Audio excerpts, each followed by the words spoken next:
বিষ খাবো, গলায় দড়ি দেবো, মরবো এই অফিসে। কার দায় লাগিয়ে রাখে?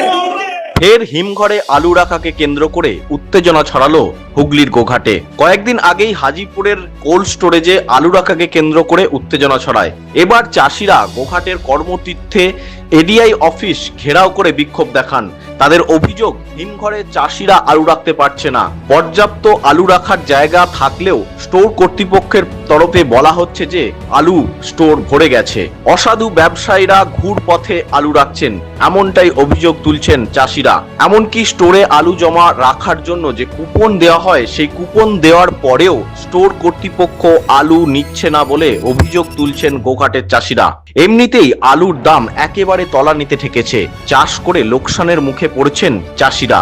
তারপরেও হিমঘরে আলু জমা রাখতে না পারায় আরো লোকসানের আশঙ্কা করছেন গোঘাটের চাষিরা। তাদের স্পষ্ট দাবি, এই আলুর সমস্যা নিয়ে প্রশাসনিক হস্তক্ষেপ হোক, মুখ্যমন্ত্রী এই ব্যাপারে হস্তক্ষেপ করুক, এমনটাই দাবি তুলেছেন তারা। এদিন গোঘাটের কর্মতীর্থে এডিআই অফিস ঘেরাও করে তারা দাবি তুলেন, চাষিদের আলু আগে জমা করতে হবে। ঘুর পথে অসাধু ব্যবসায়ীদের কুপন দিয়ে আলু জমা রাখা হচ্ছে, এমনই মারাত্মক অভিযোগ তুলে ক্ষোভে ফেটে পড়েন গোঘাটের চাষিরা। দেখে নেব সেই ছবি। আমি বলতে চাইছি যে চাষিদিকে গৃহবন্দী করে রেখেছে কেন সরকার? আর এই যে চাষিরা যে আলু নিয়ে এত করছে, আন্দোলন করছে, তার কোনো ব্যবস্থা হয়নি। আজকে আলু সংরক্ষণের আমাদেরকে আসতে বলেছিল, সোমবারে কুপন দেওয়া হবে, অথচ রাত্রে স্বজন পোষণ ব্যবসাদারদের হাতে সব চলে যাচ্ছে। বস্তা লাগাম ছোঁয়া কুপন দিয়েছে না। বন্ড যদি পেতাম তাহলে আসতাম না। আজকে চাষিদেরকে এক গাড়ি বালি, এক গাড়ি মাটি, কোনো কিছু করতে গেলে রিপেয়ার মাটির বাড়ি, সেখানে আমাদেরকে রেড করছে 6 মাস জেল, 2 লাখ 4 লাখ টাকা জরিমানা। এটা কে করে? সরকার, অ্যাডমিনিস্ট্রেটিভ, তারা করে। আর আমাদের আলু যে ঢুকছে না, এডি অফিসের কোনো দায়িত্ব নেই, থানার কোনো প্রশাসনের কোনো রকম কোনো দায়িত্ব নেই। চাষিদের যে দুরবস্থা, এই যে সিচুয়েশনে আমাদের লোন আছে, লোনগুলো মেটাবো কি করে? মাঠের আলু মাঠে পড়ে রয়েছে। আপনার নাম কি? আমার নাম আবু হাসান। আপনি এখন কোথায় গেছেন? আমি বন্ডের জন্য আসতে বলেছিল, এসেছি। কোনো রকম কোনো কাল থেকে রাত 11টায় বাড়ি গেছি স্টোর থেকে, সেখানেও কোনো শোনা হয়নি। বাড়ি গোবিন্দপুর, মাঠে আলু রয়েছে পড়ে। 10 কাঠা আলু চাষ করেছি। আমার ভেরিফিকেশন করে দেখুন, 10 কাঠা আলু চাষ করেছি, 50 বস্তা আলু হয়েছে, 6খানা আলু হয়নি। এখানে জ্যোতি বেল্ট, পূবের সমস্ত সুপারসি, কেশওয়ান, পোগরাজ, ব্যাপক ফলন 8খানা। আমাদের এখানে যা ফলন হয় সেই ফলনই হয়েছে।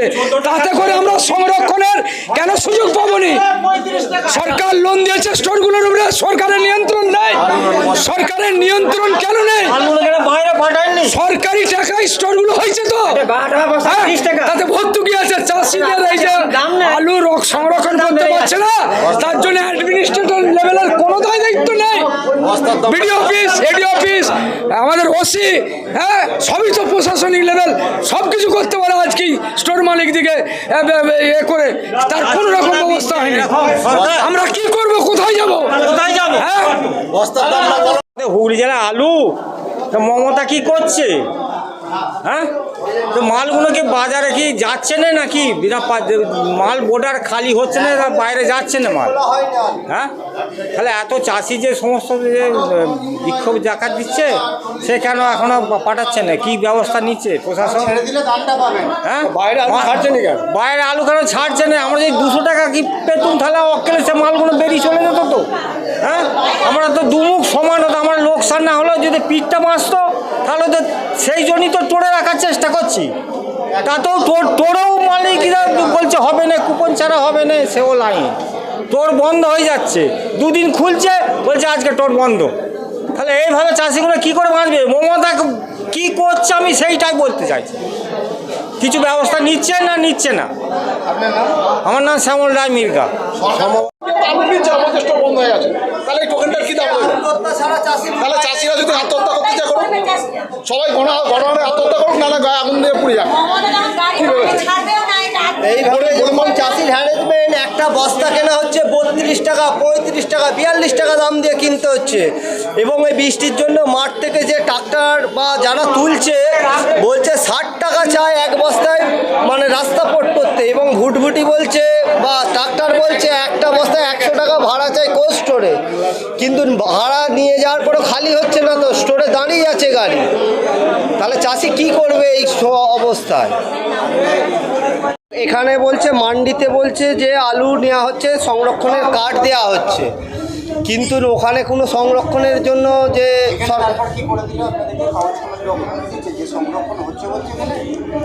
এই তো এই কাগজটা করে দিয়েছে, এই যে এতে এই একদিন নিয়েছে এবং কি বলবো গাড়ি খালি করছেই না। গরুর গাড়ি গেছে 4 ঘন্টা 5 ঘন্টাও কোনো নয়, সকালে নিয়ে গেছি গাড়িটি, তার পরের দিন সকালে গরুর গাড়িটি খালি হয়েছে। তাহলে একটা চাষির পক্ষে তো প্রচুর গাড়ি সম্ভব না।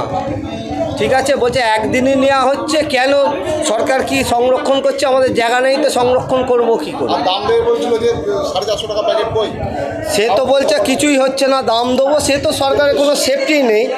প্লাস আলু পচে যাচ্ছে মাঠে, একদিনে যে পৌঁছাবো তারও কোনো গ্যারান্টি নেই। চাষিদের আত্মহত্যা করা ছাড়া কিচ্ছু উপায় নেই যা অবস্থা। এই যে আলু রয়ে গেছে, নিচ্ছে না, বলছে কেন নেবো, আমাদের কোটা পূর্ণ হয়ে গেছে, ফিল আপ হয়ে গেছে।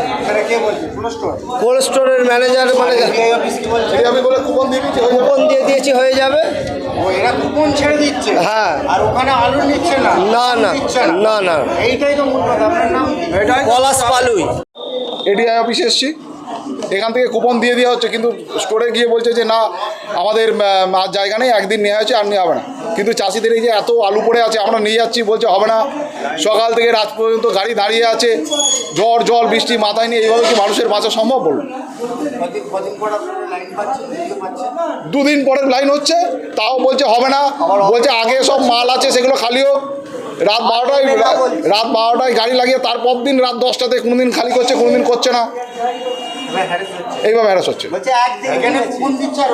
ওখানে বলছে হয়ে গেছে, টুকুন এখানে দিচ্ছে নি, টুকুন আর আজকে আবার টোকন দিচ্ছেই না। টুকুন দিচ্ছে নি হলে হামলা হচ্ছে না। আমার নাম অভিজিৎ পালুই,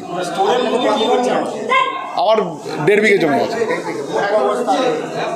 1.5 বিঘে জমিতে হচ্ছে আপনার 150 বস্তা আলু হয়েছে, সব ক্ষতি নাই, দাম নাই।